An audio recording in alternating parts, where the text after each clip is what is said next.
മൂന്നാറിൽ KSRTCയുടെ രണ്ടാമത്തെ double decker bus നിരത്തിലിറങ്ങി. വിനോദസഞ്ചാരികൾക്ക് മൂന്നാറിന്റെ പ്രകൃതി മനോഹാരിത ആസ്വദിച്ച് യാത്ര ചെയ്യാനുള്ള സൗകര്യാർത്ഥമാണ് പുതിയ ബസ് ഒരുക്കിയത്.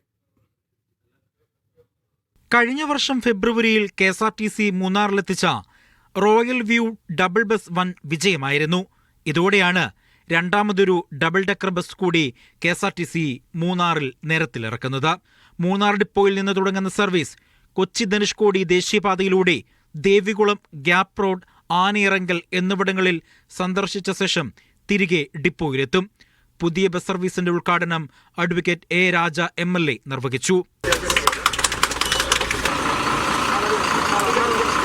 മൂന്നാറിന്റെ പ്രകൃതി ഭംഗിയെ ആസ്വദിക്കുന്നത് ഇവിടെ എത്തുന്ന വിനോദസഞ്ചാരികൾക്ക് ഒരു പുത്തൻ അനുഭവം നൽകുന്ന രീതിയിലാണ് ഈ രണ്ടാമത്തെ ഡബിൾ ഡെക്കർ ബസ്സും ഇവിടെ എത്തിയിട്ടുള്ളത്. ഇവിടെ വരുന്ന ഒരാൾ, മൂന്നാറിലേക്ക് എത്തിച്ചേരുന്ന ഒരാൾ ഈ വണ്ടിയിൽ യാത്ര ചെയ്യണം എന്നാണ് ആദ്യം ആഗ്രഹിക്കുന്നത്. രാവിലെ 8 മണി, 11:30, വൈകിട്ട് 3 മണി എന്നിങ്ങനെയാണ് പുതിയ ബസിന്റെ സമയക്രമം. രാവിലെ 9 മണി, ഉച്ചയ്ക്ക് 12:30, വൈകിട്ട് 4 മണി എന്നീ സമയങ്ങളിലാണ് നിലവിലെ ബസ് സർവീസ് നടത്തുന്നത്.